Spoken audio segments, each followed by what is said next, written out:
elle est belle. On peut quasiment leur donner n'importe quoi, et ils arrivent à le faire. Ça, c'est fait avec des plastiques collectés dans les décharges. On dirait du béton, quoi, du ciment. C'est non seulement beau, c'est majestueux, c'est mystérieux. Il y a plein de choses qu'on ne connaît pas. Combien ça lui a coûté son zébu? 350 000 arrières. 100 €. C'est un prêt qu'il rembourse sur 2 ans. 54% des enfants morts sont dus à la malnutrition. La spiruline, il y a la plupart des éléments dont l'organisme humain a besoin pour se développer.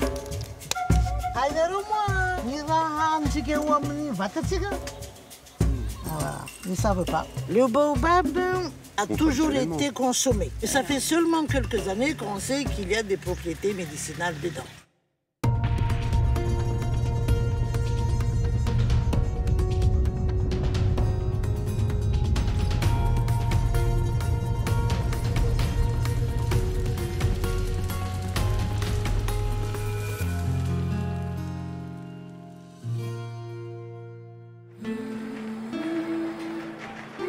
Antananarivo, capitale de Madagascar. Ceux qui la connaissent l'appellent tout simplement Tana. En malgache, ça signifie la ville des mille. Le nom fait référence à la naissance de la ville au XVIIe siècle. Le roi, après avoir chassé les habitants des collines, y place 1000 guerriers en protection. Aujourd'hui, c'est la ville aux 1000 dédales de ruelles et d'escaliers qui courent entre les 12 collines sacrées. Tana, c'est aussi la ville de la débrouille. Ici, tout est récupéré, réparé, transformé. C'est autour de ce concept qu'Emeric Creuse a eu l'idée de créer une boutique de bijoux et d'objets déco.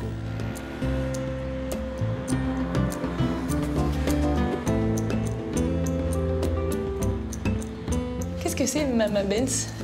Alors, Mama Benz, c'est un concept store.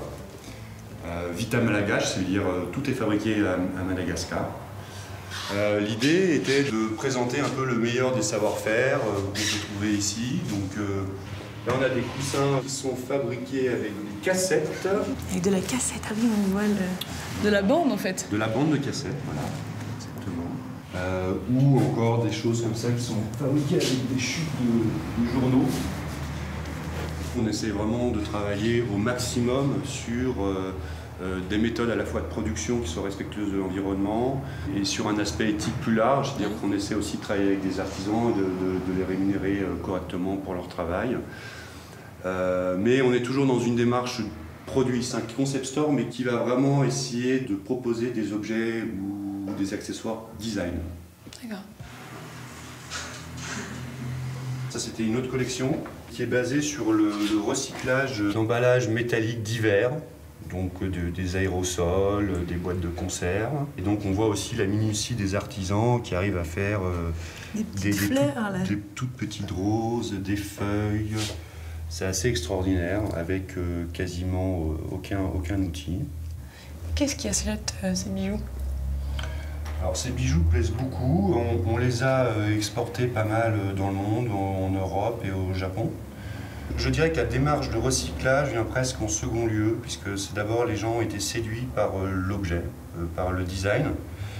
Et le fait que ça soit recyclé, c'est vraiment un plus dans l'acte d'achat. D'accord. C'est-à-dire qu'ils disent, qu'en comparant deux choses qui leur plaisent, s'il y a un aspect recyclage, c'est vrai qu'il y a certaines personnes qui vont être sensibles à ça. Le recyclage comme marque de fabrique, une évidence à Madagascar où la récup fait vivre des milliers de familles. Dans toute la ville, il y a des belles municipales pour les résidents. Chacune d'entre elles est gérée par une famille qui se l'approprie. Avant le ramassage par les services de la ville, ils trient les déchets de ce qui peut être récupéré.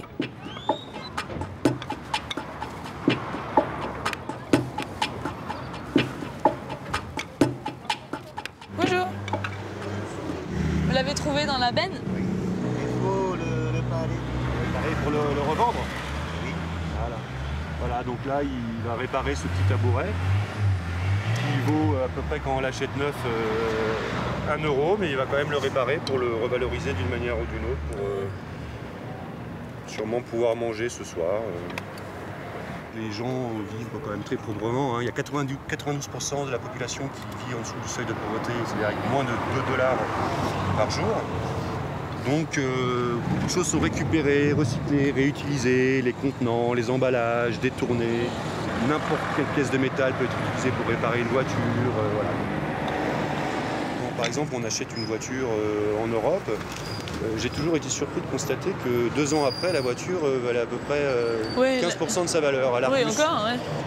Ici, tout ça n'a pas de sens. Les 4L, elles continuent à rouler, donc c'est tous les taxis qu'on trouve en ville. Certains ont 30 ans, 35 ans. Et donc, les voitures ici, même les vieilles voitures, gardent une vraie valeur à la vente. C'est-à-dire qu'elles sont très proches de la valeur d'achat. Parce qu'on sait qu'on va pouvoir les réparer à l'infini. À l'infini, oui, bien sûr.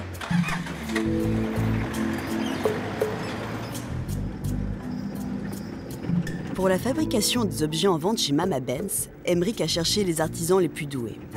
Et pour les objets en métal recyclé, c'est au fond d'une cour dans un quartier populaire de la capitale qu'il a déniché un étonnant atelier.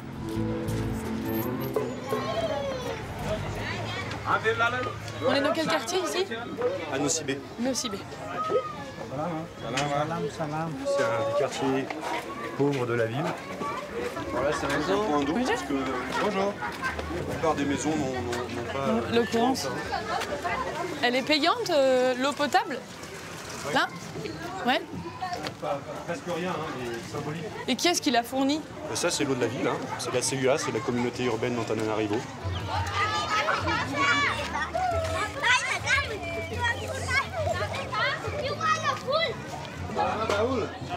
Salam. Alors c'est ici. Ah voilà, alors bon, c'est sûrement un des ateliers les plus doués à Madagascar. On a vraiment travaillé avec lui sur la création des bijoux, les modèles, les possibilités, donc beaucoup d'essais. Mais on a réussi à faire des choses formidables. Celle-là, comme elle est belle.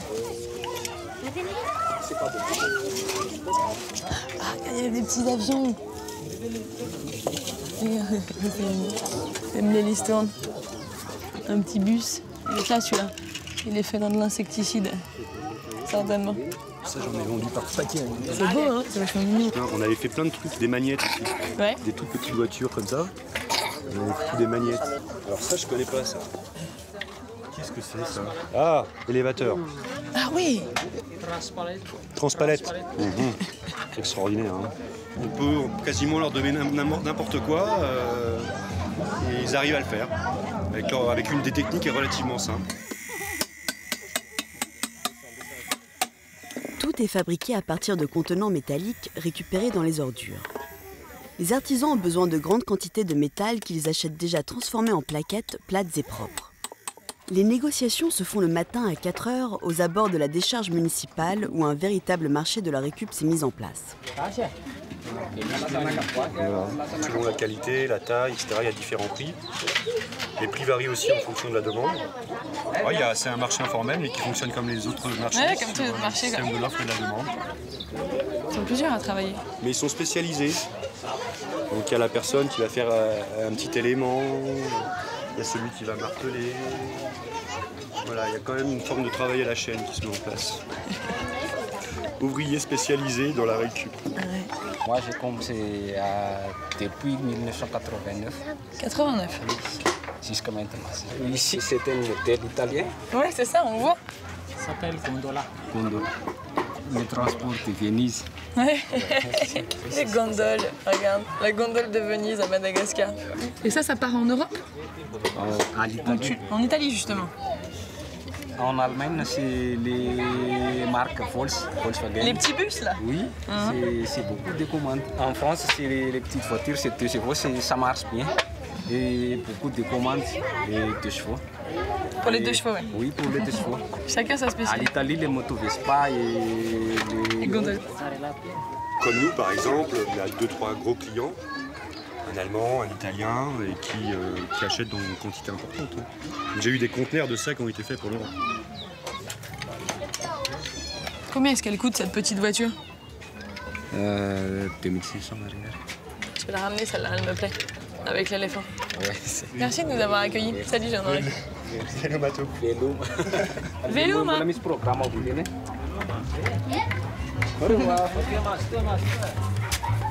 Tana produit près de 600 tonnes de déchets domestiques par jour qui sont collectés tant bien que mal par les services municipaux.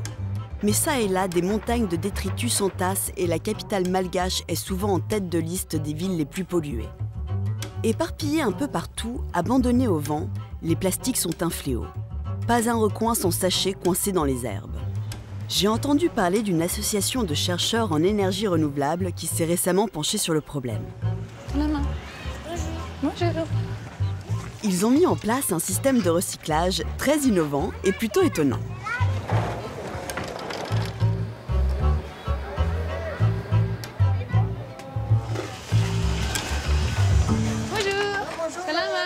Monsieur Ratou, c'est... Oui, monsieur Ratou, entrez. Merci. Bienvenue dans notre bureau. Alors ça? Ça, c'est fait avec des plastiques collectés dans les décharges et on les mélange avec du sable pour en faire des pavés pour les ruelles, la route. C'est étonnant parce qu'on dirait du béton, quoi, du ciment.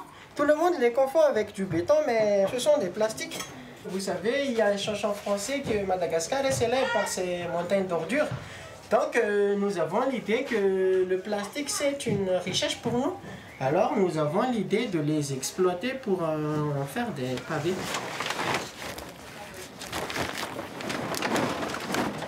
Le plastique, on ne les brûle pas directement, mais c'est dans une sorte de marmite. Ouais. Il n'y a pas de combustion directe avec le feu. Ça fond, ça ne brûle pas. Ça donne un peu liquide à visqueux, en forme du goudron. Et on ajoute du sable après. Et là, on se souvient que le plastique vient du pétrole. Hein. Oui, le plastique avec la couleur. Et les petits copeaux de bois qui sont là, c'est pourquoi ça? Ici aussi, on les jette, les sciures de bois, et nous les récupérons pour faire de la combustible. C'est les déchets des scieries, ça? Ce sont des déchets des scieries. Mais c'est mieux que de couper des arbres pour faire de la combustible, donc nous avons cherché des sciures de bois. Tous les jours, 30 mètres carrés de pavés autobloquants sortent des fourneaux, ce qui représente 500 kg de plastique en moins dans les rues du quartier. L'unité existe depuis à peine 1 an et le succès est complet. Toute la production est systématiquement vendue. La demande est telle qu'ils s'apprêtent à ouvrir d'autres unités dans Tana. Près de 200 ramasseurs travaillent déjà pour eux en apportant tous les jours des sacs pleins à craquer.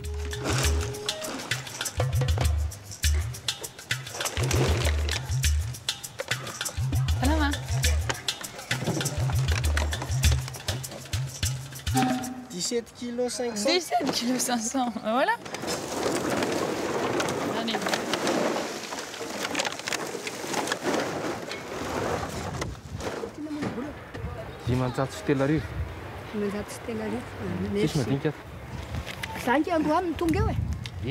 Ça s'achète combien alors un sac de bouteilles comme ça? 1 kilo coûte 200 ariari. Et puis c'est une ressource inépuisable, c'est l'avantage. C'est l'avantage. Tu vas pouvoir en paver des rues avant d'être à sec. Hein. Devant la réticence de certains à choisir le plastique plutôt que les traditionnels pavés en béton, Radou a fait réaliser des tests de résistance. Les pavés ne ramollissent pas avant 180 degrés et les modèles les plus épais résistent au passage de poids lourds. Sur les hauteurs de la ville, il m'emmène chez un de ses derniers clients qui a fait installer 90 mètres carrés de pavés dans sa cour intérieure. Salam. Donc là, toute la cour est faite en plastique. Le propriétaire de cette maison, pourquoi est-ce qu'il a choisi des pavés en plastique? C'est moins cher par rapport aux pavés en béton. Et aussi que nous l'avons sensibilisé que c'est mieux d'utiliser des produits recyclés et des produits écolos. Donc il est convaincu qu'en achetant des pavés, il participe aussi à l'assainissement et à la préservation de notre environnement.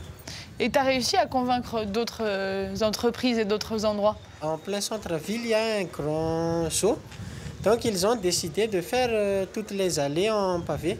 Donc la superficie est de 2000 m². Pour nous, ça représente une grosse commande. Une grosse commande.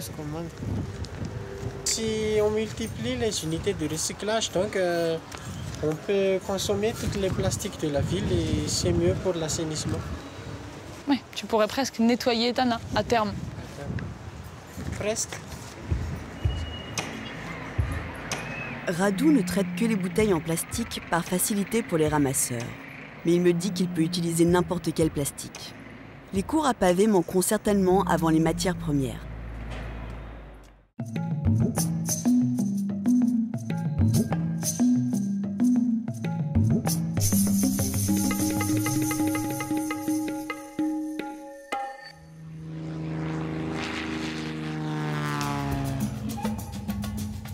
Prochaine étape de mon voyage, l'île de Sainte-Marie, au large de Madagascar. On est à quelle hauteur là? À 1500 pieds, 300 mètres. Je profite du trajet pour prendre une leçon express de pilotage. Tourne à droite. Vas-y, carrément. Hein. Voilà. Alors tu pousses pour descendre. Vas-y, pousse. Attention. Attends, je me remets droite, ça te dérange pas? Ouais, c'est mieux. Voilà. Hop, tu tires pour monter. Le canal de Sainte-Marie est un sanctuaire pour les baleines à bosse. Cet étroit bras de mer entre l'île et Madagascar leur offre un refuge naturel idéal. Tous les ans, de juin à octobre, elles seraient entre 3000 et 5000 à venir s'y abriter pour se reproduire.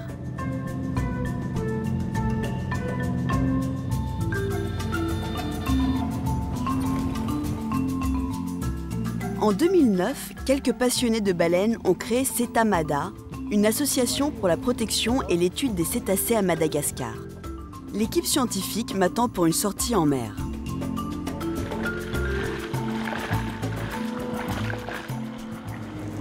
Là, il y a 3 groupes juste en face de nous. Là, regarde.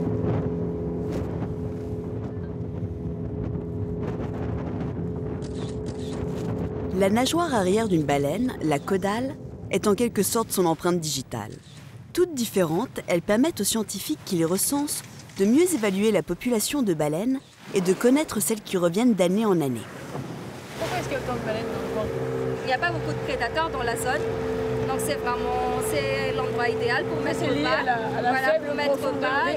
Voilà. Donc chaque année, elles s'alternent entre zones de reproduction et alimentation. Ouais. Donc ça, quand elles sont ici, elles ne s'alimentent pas. Et quand elles sont dans la zone d'alimentation, elles ne se reproduisent pas. Elles cessent de nourrir pendant qu'elles allaitent leurs petits. Hein. C'est les seules qui font ça. C'est incroyable.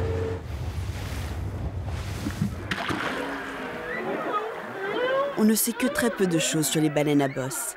Et sous la surface, c'est tout un monde à découvrir.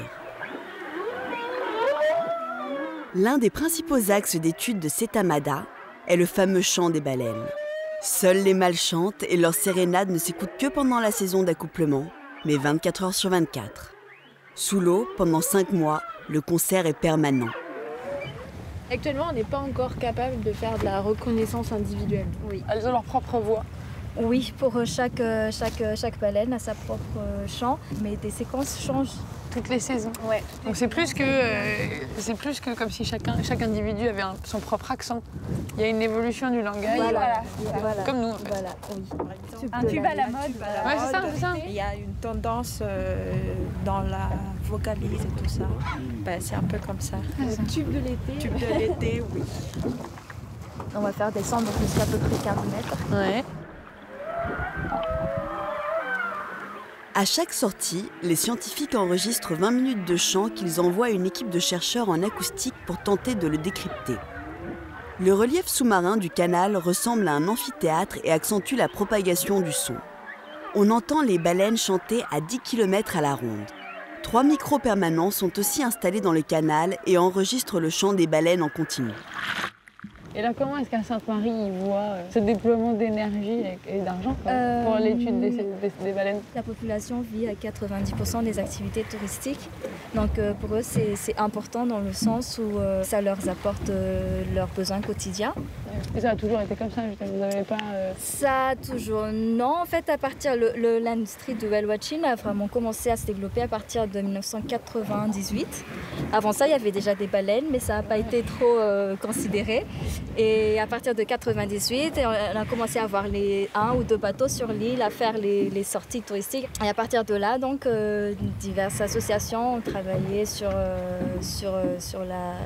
le transfert de cette connaissance sur les mammifères marins.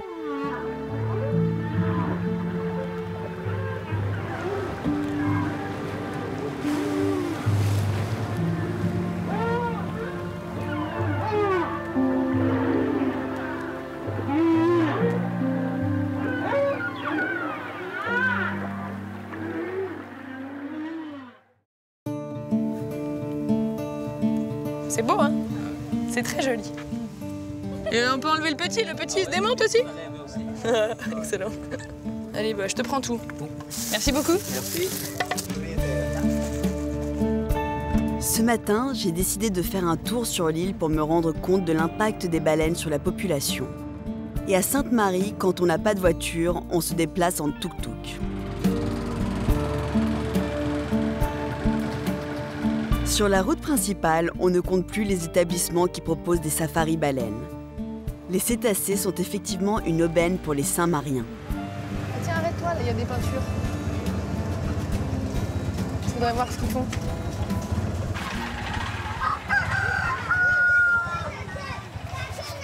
Bonjour. Ça va? Bien, merci. C'est toi qui peins les baleines. C'est moi qui peins. J'ai vu ça, tu vois, du bord de la route. L'île Sainte-Marie surtout, et les anciens mariens, ils prennent comme fortune, valeur, la baleine. Pendant des années, les Saint-Mariens vont faire le festival de la baleine. Signification qu'il est très important pour nous et dans l'île surtout. Dans cette île, il y en a des gens qui font du peintre, comme Fabrice. Ouais. Et dans les coins aussi, il y en a des gens pour faire les sculpteurs. T'as le temps de me montrer? Ouais, il y en a du temps. Okay. Ah, ça, c'est mon île. Il y en a des droits pour parler aux clients, pour visiter mon île. Je t'emmène avec moi alors, sur ouais. mon petit tuk-tuk.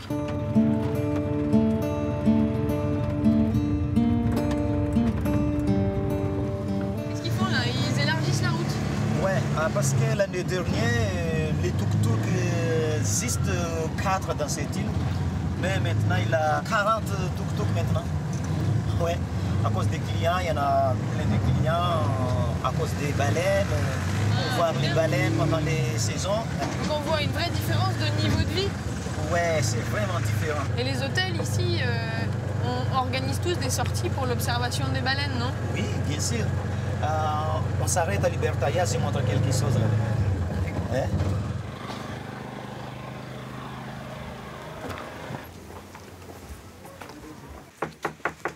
Bonjour Julo. Bonjour. Enchantée, bienvenue Libertalia. Merci. Nous juste pour venir pour écouter les sons des baleines. Les sons des baleines? Oui, les sons des baleines. Je prends le casque? Ouais.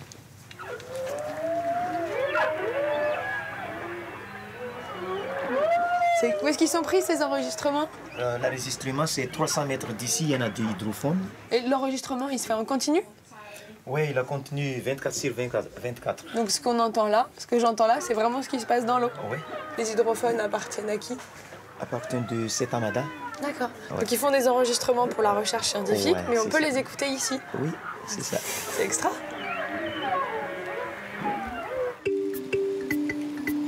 Setamada s'implique bien au-delà de la recherche scientifique.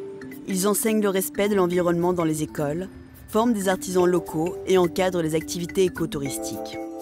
Julot veut me présenter Henri Bellon, fondateur et président de l'association.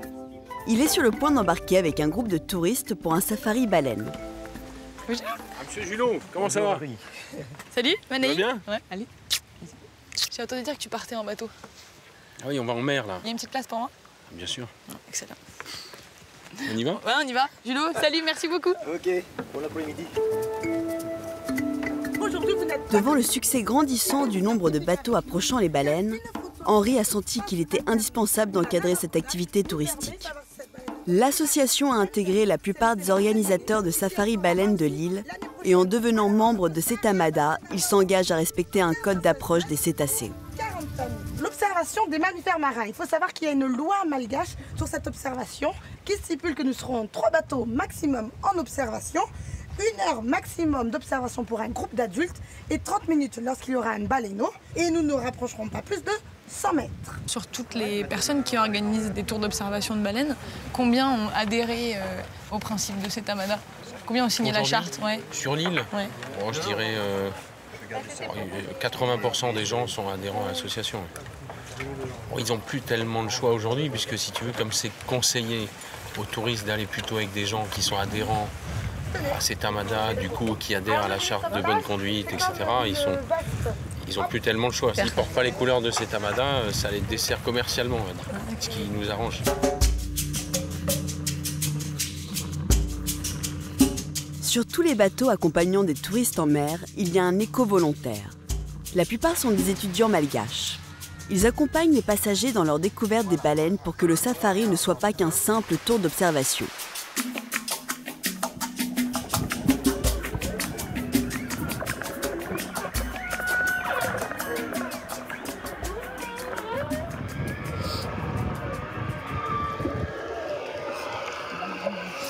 ce qui est fabuleux avec ce système, c'est qu'on est vraiment dans leur intimité, au cœur de leur monde, avec juste une petite sonde qui est plongée dans l'eau.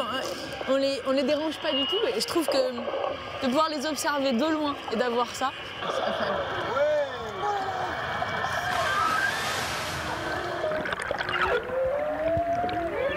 C'est non seulement beau, c'est majestueux, mais en plus c'est mystérieux. Il y a plein de choses qui sont des suppositions et plein de choses qu'on ne connaît pas. Hein. Il y a énormément de choses qu'on affirmait il y a encore 10 ans, aujourd'hui on dit l'inverse. Et en comprenant, on protège mieux. Et nous, c'est ce qu'on essaye de faire, c'est pour ça qu'on s'intéresse au comportement. Pour faire avancer l'étude sur les cétacés, les touristes sont invités à laisser une copie de leurs photos sur la base de données CétaNet. Elles seront ensuite recoupées avec celles de l'équipe scientifique. Ce qui est formidable, c'est qu'on peut collecter énormément de données grâce aux bateaux touristiques, puisque les éco-volontaires qui prennent des données sur les bateaux, ils sont en mer tous les jours. C'est un support formidable. Votre base de données, CétaNet, elle est libre d'accès. Oui, tout à fait. En fait, pour ceux qui le demandent, on leur fournit un code d'accès, un mot de passe. Mais le principe de l'association depuis sa création, en fait, c'est de partager ces données. Si le Japon, la Norvège ou l'Islande autorisent encore la chasse à la baleine, les effectifs semblent se reconstituer et les sanctuaires comme celui que protège activement Setamada y participent fortement.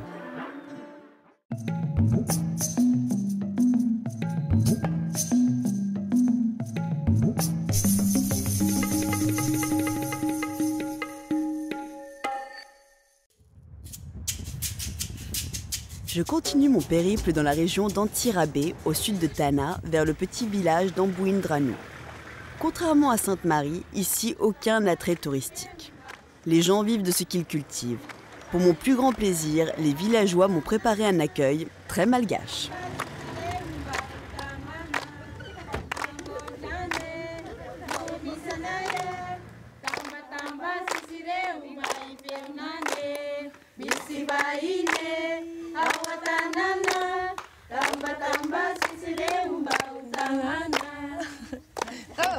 Merci beaucoup. Il y a des étrangers qui arrivent au village. Il faut faire le nécessaire pour qu'ils restent. Merci. Dans ce village, l'association La Luna et l'organisme de microcrédit Zébunet proposent des prêts qui permettent aux habitants d'acheter un zébu. Impossible d'emprunter auprès des banques traditionnelles. C'est donc pour les bénéficiaires le point de départ d'un changement de vie. Le lait de la traite sert à nourrir les familles et peut être vendu, alors que les bousses de zébu servent d'engrais et augmentent sensiblement le rendement des cultures. Ce sont tes zébus là-bas? Oui. Tu en as combien maintenant? 4. Elle a commencé avec une vache. Ouais. Oui. Qui a eu un veau? Il y a eu un veau, 2 veaux, 3 veaux. 3 veaux, c'est ça? 4 veaux, T'es curieux, hein?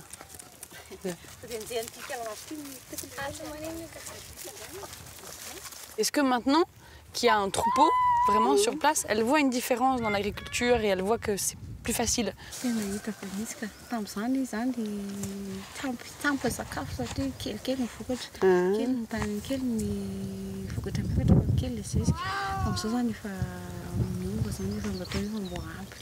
Mahavita taona.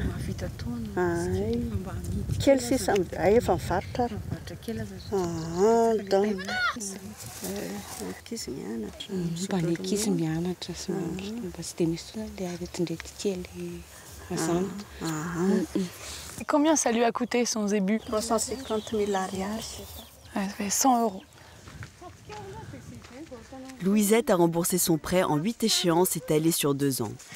Depuis 2010, son zébu est payé. Et aujourd'hui, avec les bénéfices indirects de son petit troupeau, elle termine pas à pas la construction de sa maison. Oui, le toit en chaume. Oui, oui.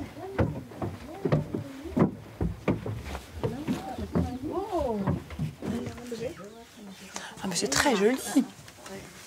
Oh. C'est comme ça. J'ai quand même le sentiment qu'avoir un troupeau à Madagascar, c'est une histoire de femmes. C'est les femmes qui sont à l'initiative de ce genre de projet. Plutôt les hommes. Plutôt les hommes. Mais c'est pour ça, c'est vraiment pour ça qu'on a initié ce projet. Il faut que les femmes s'y mettent pour améliorer la vie familiale. Ouais. Il ne faut pas toujours attendre les hommes, il faut qu'elles s'y mettent vraiment. Et là, on peut quand même constater les différences. Et alors les vaches, elles sont à elle ou elles sont à elle et son mari? Si des hommes viennent vous voir pour avoir des ébus, il faut qu'ils se débrouillent autrement. Non. On ne pense pas encore aux hommes maintenant. C'est ça. Peut-être plus tard, mais maintenant, c'est aux femmes qu'on appuie surtout.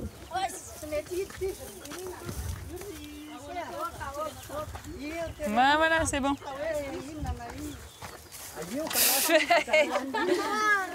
T'as pas fermé devant? Louisette fait partie de la première vague de bénéficiaires des microcrédits, mais dans la commune, depuis 2008, 131 autres femmes ont pu avoir accès à ce levier social. Ah.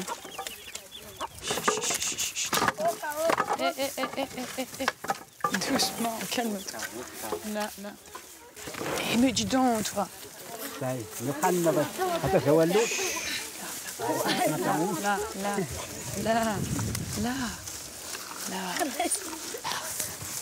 Essaye. Là.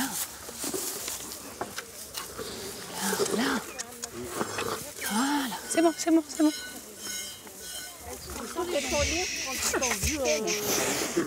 L'attraper par là. Il faut pas pincer et tenir fort. Il faut pas la retenir par le nez. Tu veux que je te montre?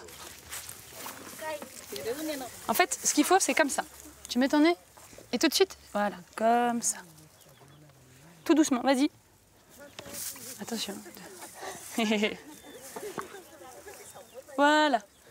Tu vois comme elle se tient? Alors, on pince doucement. Ah oui, il faut avoir la...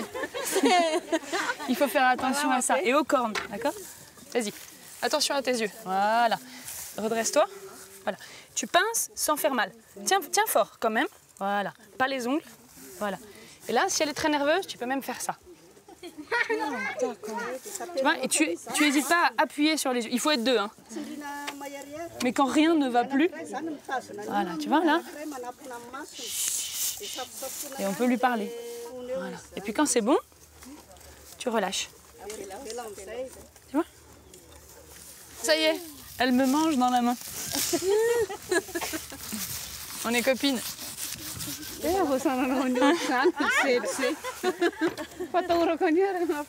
Elle n'est pas méchante, elle n'a pas l'habitude d'être touchée. Louisette travaille maintenant comme technicienne pour l'association. C'est elle qui aide les nouveaux propriétaires à se familiariser avec les ébus.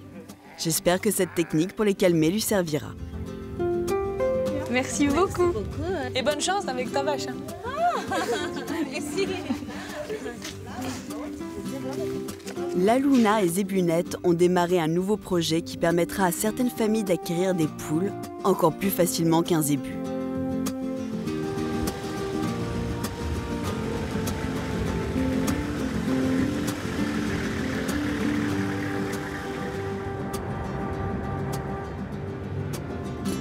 Dans la région, un autre homme a trouvé un moyen pour donner un petit coup de pouce aux plus démunis. Tout près d'Antirabé, il a installé une culture d'un genre assez particulier. Dans ses bassins, il récolte une micro-algue qui se révèle être un super aliment, la spiruline. Bonjour, salam. C'est l'heure de la pêche? Oui, on est en train de récolter. Oui.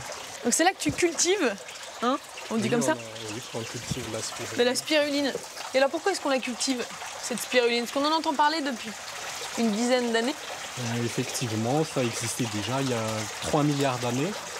Mais les vertus n'ont été découvertes qu'à partir des années 40, comme ça, en 1940. Mais ça a été déjà la nourriture de prédilection des Aztèques du Mexique. Et c'est à partir de 1940 qu'on a compris que la spiruline, il y a beaucoup de vertus. Il y a 70% de protéines, il y a 11 vitamines, il y a du fer, il y a du potassium, il y a du magnésium. Donc, la plupart des éléments dont l'organisme humain a besoin pour se développer, pour vivre et tout ça. Il y a près de 3 milliards d'années est apparue sur Terre parmi les premiers êtres vivants la spiruline. Cette algue se développe naturellement dans les eaux chaudes de la planète. Elle détient le record absolu en protéines et sa culture ne nécessite aucun pesticide. Une production 100% naturelle.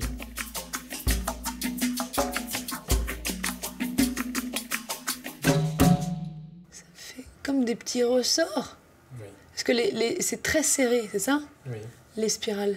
Et quand c'est étiré ou que c'est droit, ça va être un petit peu difficile à filtrer. Oui, c'est ça, parce qu'elles passent, quand elles sont passent pas facilement, recroquevillées comme ça, elles traversent le filtre, je comprends. Je comprends. Et là, donc il y en a pas mal qui sont droites parce qu'en fait il fait un peu froid pour elles, la nuit. Oui.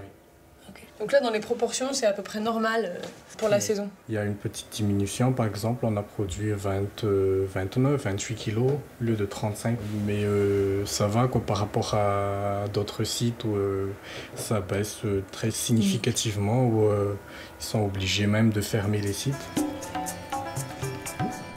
Même si l'algue fraîche est comestible, elle va suivre un processus de déshydratation qui permettra de la conserver plusieurs années sans qu'elle ne perde de ses propriétés. Et au pays du système D, pas besoin de machines sophistiquées. Tous les mois, la ferme produit selon les saisons entre 30 kg et 40 kg de spiruline séchée pour une moyenne annuelle de 400 kg. Il y a une partie qui est vendue pour assurer le fonctionnement du site. Oui. Mais il y a une autre partie qui est distribuée dans des écoles et tout ça. Donc là, cette année, par exemple, on a distribué un peu plus de 100 kilos. Christian a perdu ses parents quand il était enfant. Devenu orphelin, il a été un temps livré à lui-même, errant dans les rues d'Antirabé. Si lui s'en est sorti grâce aux études, le nombre d'enfants des rues ne cesse d'augmenter à Madagascar, et c'est pour eux qu'il a créé la Maison de la Nutrition. Un centre d'accueil pour une 50aine d'enfants mal nourris qui trouvent un repas équilibré tous les jours avec comme complément alimentaire de la spiruline. Les enfants y font des cures de 4 à 6 semaines à tour de rôle.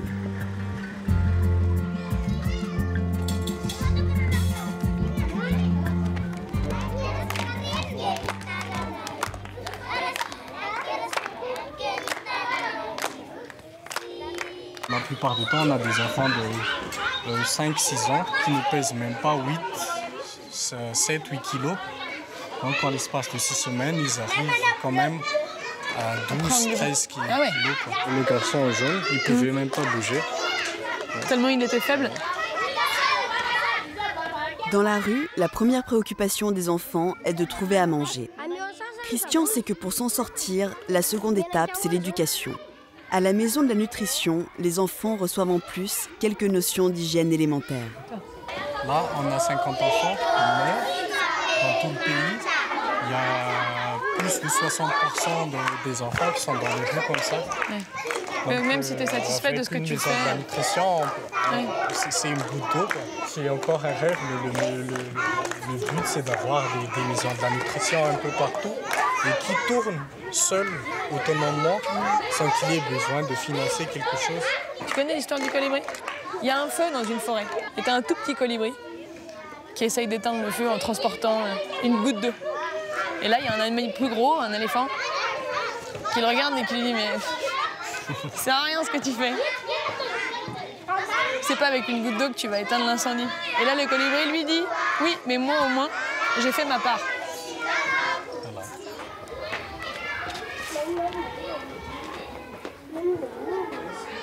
Alors, au repas aujourd'hui, petite pois, carottes et fientes de porc avec le salade fer. Ça sent bon, hein? Je vais prendre la spiruline. Qu'est-ce que ça va leur apporter alors, cette spiruline? Le fer dont ils ont besoin, 70% de protéines dans tout ça. Il y a 11 vitamines, il y a le magnésium, il y a le potassium, il y a le phosphore, la plupart des éléments dont l'organisme de l'enfant a besoin.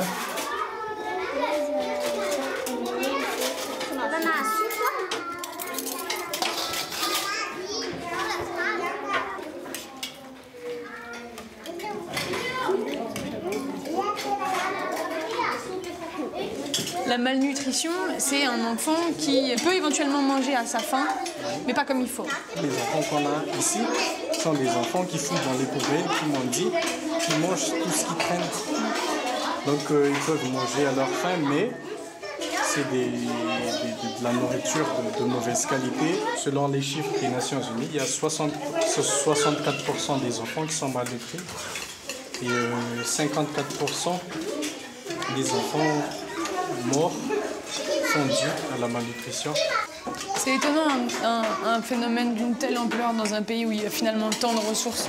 Oui, parce qu'on a beaucoup de terre, on a des ressources minières, on a tout, mais il faut voir comment les exploiter. Tous les mois, la Maison de la Nutrition fournit 1500 repas aux enfants des rues. Avec les frais de fonctionnement, c'est un budget considérable que Christian doit réunir.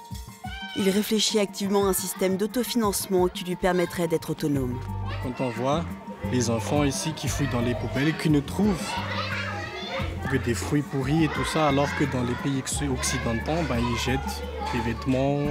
De la nourriture, tu sais qu'il y a 55% de la nourriture qui passe à la poubelle. Si on essaie de penser au problème de la malnutrition, de la pauvreté à Madagascar, ce serait déjà un premier pas. Et puis, que tout le monde participe et ne ferme pas les yeux sur ces problèmes-là.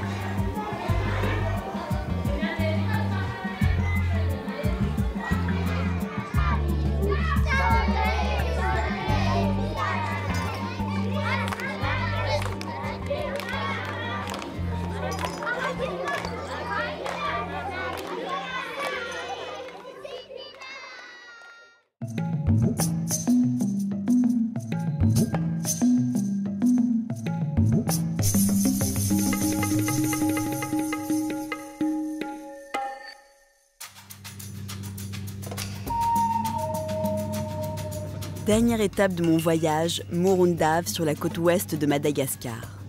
Et pour m'accompagner, je retrouve Aymeric Creuse, le responsable du concept store d'objets recyclés à Tana. Toujours en quête de nouveaux projets avec comme leitmotiv le commerce équitable, il veut me présenter sa nouvelle idée. Aider les populations locales à profiter d'un secteur naissant, l'exploitation des fruits du baobab. Quel endroit plus indiqué pour en parler que la mythique allée des baobabs de Madagascar ? 289 géants de la nature parsèment cette zone protégée. Ces baobabs-là, normalement, sont au milieu de forêts. Mais ce sont les activités humaines, comme la riziculture ou la culture sur brûlis, qui font que cette forêt a disparu. Alors comme c'est une forêt ligneuse, tout brûle le premier coup, alors que les baobabs résistent plus longtemps. Le feu peut passer 2-3 fois jusqu'à ce qu'ils soient vraiment mis en danger. Ils ont une forte résilience. Oui, notamment parce que leur tronc est plein d'eau, c'est ça? Leur tronc est plus ou moins spongieux, plein d'eau. Ils ont une écorce aussi qui est capable de se régénérer. Oui, d'accord. Voilà, donc d'ailleurs on utilise l'écorce de ces arbres pour faire des objets artisanaux ou des cordes ou même des toitures. Voilà, là on voit bien, tu vois, la trace, ils ont enlevé l'écorce sur toute cette hauteur-là. Et donc là, l'écorce est en train de se régénérer. Elle se régénère, oui. Et donc on peut faire une exploitation quasiment durable. Tous les 2-3 ans, on peut prélever une partie de l'écorce. Et donc celui-là, tu penses qu'il a quel âge? Celui-là, écoute, c'est toujours difficile à dire, mais il a bien l'air d'avoir plus d'1 millier d'années, vu le diamètre du tronc. Voilà, donc ces arbres, on pense que certains peuvent vivre jusqu'à 6000 ans. Mais tout ça reste encore à démontrer. Il n'y a pas de cernes dans les troncs, comme dans les arbres ligneux. C'est quand même des cycles de vie très, très lents. Ouais, c'est ça. C'est des tortues végétales.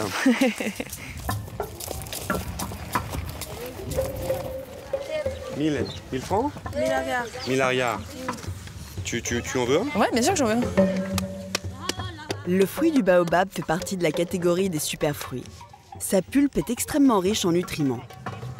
Voilà, alors c'est comme ça, c'est un peu fibreux. C'est étonnant. Toujours aussi sec. Il intéresse de plus en plus les industries pharmaceutiques et alimentaires. Un marché naissant sur lequel Aymeric veut préparer le terrain pour que les populations locales puissent bénéficier de cette manne. C'est un peu citronné. Un peu orangé. Avec un arrière-goût de caramel plus ou moins. Il a baptisé l'ONG en charge de ce projet Pink Forest. que fait exactement Pink Forest et le projet Baobab? On va essayer de valoriser le fruit du baobab, à la fois la pulpe, les graines pour l'huile, pour les industries nutraceutiques, cosmétiques, agroalimentaires, parce qu'il y a apparemment un vrai marché. Et on pense qu'en valorisant économiquement le fruit du baobab avec les communautés locales, on va lutter contre la déforestation. On espère que les gens vont se rendre compte de l'importance de la forêt dans laquelle ils vivent. Ils vont se rendre compte que ça peut leur apporter de l'argent et que finalement ces produits forestiers non ligneux ont une vraie valeur qui est certainement supérieure à celle d'un zébu ou de cultures sur brûlis type maïs. Voilà. Si la lutte contre la déforestation est une conséquence indirecte du projet Baobab, elle n'en reste pas moins une priorité. Les populations locales brûlent des pans entiers de forêt pour préparer le terrain de leur plantation. La culture sur brûlis est ancestrale mais a pris des proportions inquiétantes à Madagascar. Chaque année, 250 000 hectares disparaissent. Émeric tient à me présenter Bernadette, une infirmière malgache pour qui la biodiversité est d'une importance capitale. Oh oui. Bonjour Bernadette. Enchantée. Émeric m'a dit que vous étiez infirmière? Je suis infirmière, oui, depuis 1970. Et je suis une infirmière à la retraite, convertie à l'agriculture et surtout à la culture des plantes médicinales. Par exemple, nous avons le Nîmes ici. Celui-là? C'est la plante miracle par son huile, par ses feuilles, par ses racines, par son écorce. On utilise tout? On utilise tout contre la fièvre, contre les maux de tête, contre les maladies de peau. Et puis ça remplace la Nivaquine aussi. Pour le palu? Pour le palu. Les médecines que nous trouvons sur le marché, soit ce sont des médicaments qui sont périmés, soit des faux médicaments. On ne sait pas du tout ce qu'il y a dedans. Tandis que sur les plantes, il y a aussi, avec les plantes, c'est gratuit. Et pour les médicaments, il faut qu'ils sortent de l'argent, qu'ils n'ont pas. Qu'est-ce que c'est ça comme arbre? Ça, c'est le baobab. C'est un baobab de 4 ans. De 4 ans? Ah oui, de 4 ans. Il nous survivra tous alors. Oh bah oui. Le baobab a toujours été consommé. En brousse, c'est les bonbons des enfants, c'est le jus, parce que c'est comestible. Mais ça fait seulement quelques années qu'on sait qu'il y a des propriétés médicinales dedans. Ouais. Seulement quelques années? Il y a seulement quelques années. Moi, je vous assure, je l'ai su peut-être il y a 4 ans. Madagascar est connu pour la richesse de sa biodiversité.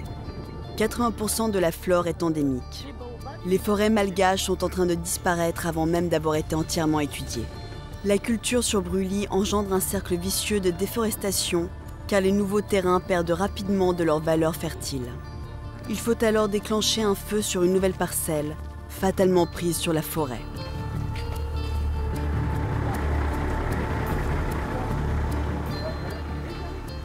Tu vois ici, c'est typiquement culture sur brûlis, donc il y a du maïs qui pousse à cet endroit.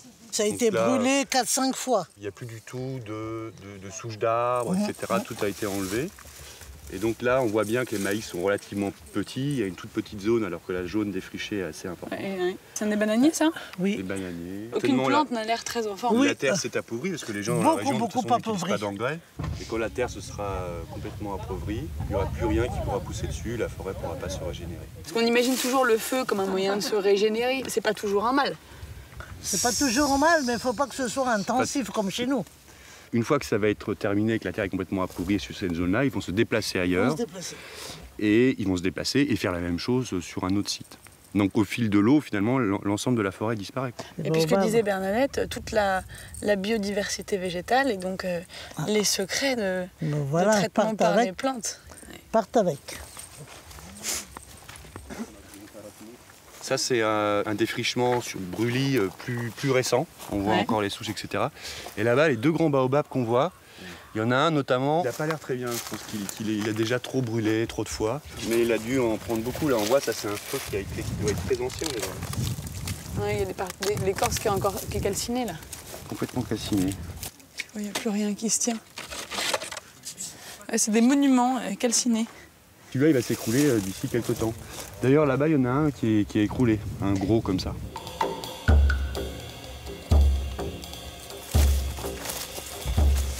c'est quand même un triste spectacle.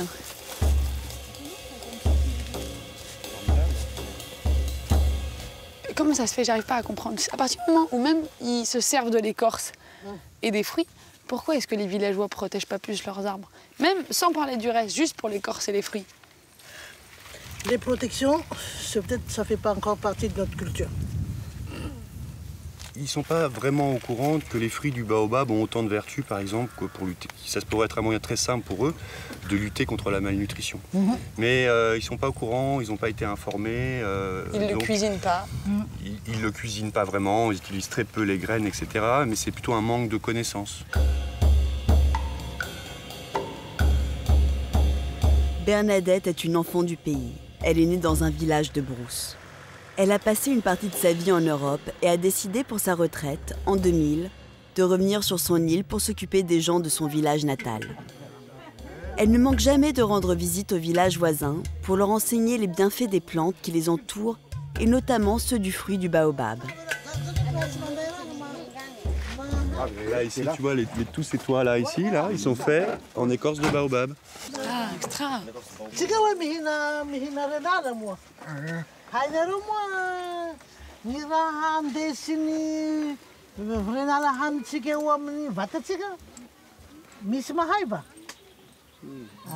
ne savent pas. Et vihin renaleo. La mandira tsy fanafody igny calcium iaby igny, feno vitamine iaby regny agnatin'ny raha eo. Na filiam-bola koa nametraka ny vazaha agny fa mivily renala atsika. Laha misy olo mivily any renala reo, mba mahare koa atsika mba manday ny renala atsika hoe zahay manday renala na atera mitsinjo na atera morondava. Il reste aujourd'hui 10% de la forêt originelle et si le rythme de destruction ne change pas, dans 10 ans, il n'y aura plus de forêt à Madagascar. Le temps est compté pour Émeric et Bernadette qui veulent faire prendre conscience aux Malgaches de la richesse qui les entoure. Si les villageois tirent plus de bénéfices de l'exploitation des fruits du baobab, peut-être réagiront-ils à la menace qui plane sur eux ?